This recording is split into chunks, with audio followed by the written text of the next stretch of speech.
Ал эми андан кийинки темабыз болсо, достор, эгерде я тамгасы менен аяктаса, кимге деген суроого жооп бериш үчүн кантебиз? Юлия дей турган болсок, Юлия.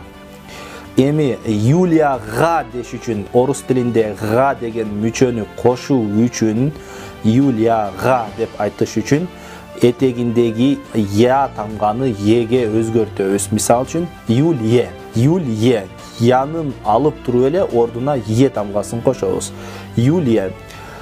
Мисал үчүн Юлияга болот ошондо. Катя десек, Катя. Демек Катье дейбиз. Катье. Аягындагы е тамганы, я тамганы алып ордуна ени коебуз. Катье, Катяга болот. Катяга. Земля десе, земля. Я менен аяктап атат, мында деле е тамгасын коебуз. Земле. Земле. Земле деп. Я верю Юлие.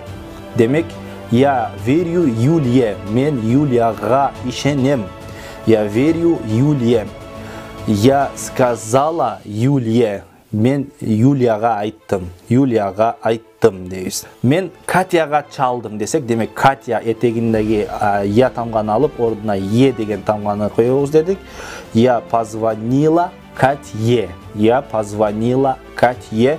Мен Катяга чалдым.